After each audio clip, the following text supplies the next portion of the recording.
Assalamualaikum warahmatullahi wabarakatuh.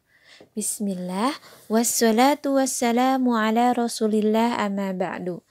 Ananda kelas 2, hari ini Bu Dani akan menyampaikan materi mengenai bab 6 bumi dan alam semesta. Banin dan banat, matahari adalah makhluk ciptaan Allah yang termasuk benda langit.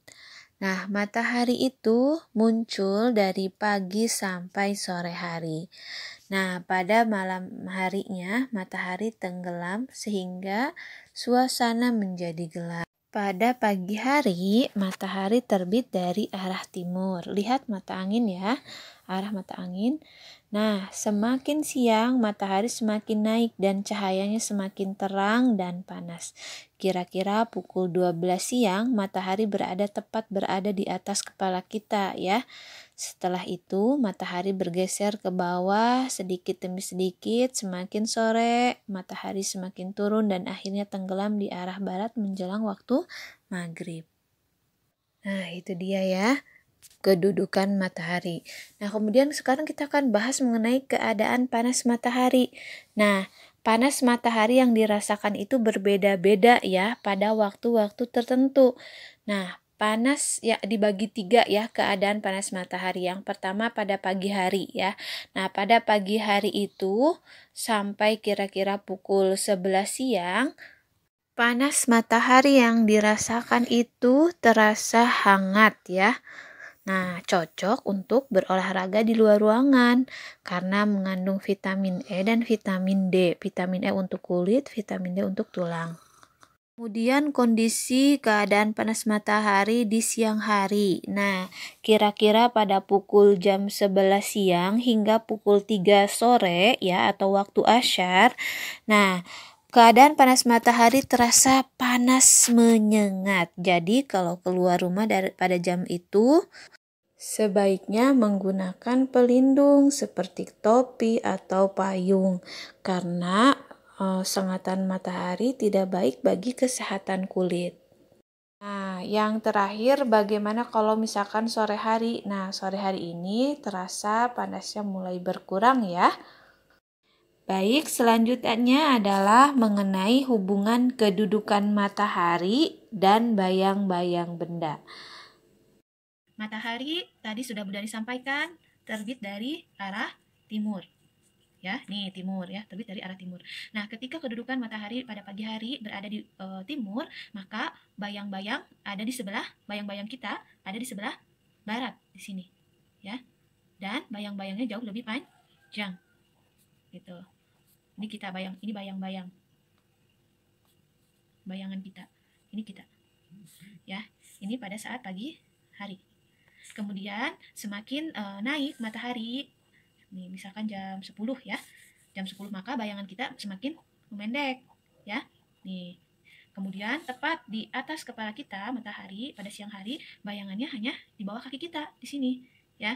Kemudian semakin sore ya, matahari hampir mau ke barat, tenggelam ke barat, bayangannya sekarang ada di sini ya. Ini bayangan kita. Semakin ke barat bayangannya semakin panjang di bayangannya gitu, bayangan kita. Kemudian lama-lama tenggelam di arah barat, semakin panjang pula bayangannya. Seperti itu ya kedudukan matahari dengan bayangan kita. Baik, Bu Dani ulang. Jadi pada pagi hari matahari terbit dari timur dan membentuk bayang-bayang benda yang panjang di sebelah barat. Kemudian semakin siang bayang-bayang semakin pendek. Dan tepat pada siang hari terjadi sedikit bayang-bayang karena kedudukan matahari berada tepat di atas. Nah, kemudian semakin sore bayang-bayang kembali memanjang dan letak bayang-bayang berada di sebelah timur karena kedudukan matahari berada di sebelah barat. Baik, selanjutnya adalah kegunaan cahaya matahari. Allah menciptakan matahari. Tujuannya adalah untuk memudahkan kehidupan para makhluknya di bumi. Makhluk yang Allah ciptakan siapa saja? Manusia, hewan, dan tumbuhan. Nah, sinar matahari untuk manusia adalah berguna untuk kesehatan manusia ya. sinar matahari itu mengandung vitamin D, terutama sinar matahari pada pagi hari ya. Jadi vitamin D itu bermanfaat untuk kesehatan tulang. Nah, selanjutnya apa manfaat untuk tumbuhan?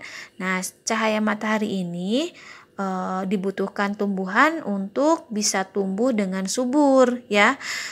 Nah, salah satunya adalah dibutuhkan untuk proses fotosintesis ya, atau membuat makanannya sendiri. Nah, kemudian bagaimana dengan hewan? Nah, bagaimana dengan hewan? Apa manfaat cahaya matahari untuk hewan? Sama seperti manusia ya, cahaya matahari pada siang hari dibutuhkan untuk melakukan kegiatan dengan leluasa ya. Namun ada beberapa hewan yang Allah beri kelebihan untuk dapat beraktivitas dalam kegelapan. Contohnya apa? Kelelawar dan burung hantu ya. Mereka tidur di siang hari, beraktivitas di malam hari. Baik, selanjutnya yang terakhir adalah kegunaan panas matahari. Kalau tadi cahaya matahari, kalau sekarang itu adalah panas matahari. Apa sih manfaat untuk kehidupan manusia sehari-hari? Yang pertama, menjemur pakaian, betul. Dua, membuat garam laut. Yang kedua, membuat garam laut. Yang ketiga, membuat ikan asin. Yang keempat, membuat produk olahan makanan seperti kerupuk. Kemudian masih banyak lagi sebenarnya manfaat dari panas matahari ini. Kalian bisa cari di internet ya. Namun perlu diingat, kelebihan panas matahari pun tidak baik untuk kesehatan, terutama panas matahari pada siang hari. Jadi sebaiknya ketika kalian terpaksa keluar pada siang hari, sebaiknya menggunakan pelindung seperti topi atau payung. Baik, itu tadi penjelasan mengenai bumi dan alam semesta, khususnya mengenai tentang matahari. Udah nih, tutup dengan wassalamualaikum warahmatullahi wabarakatuh.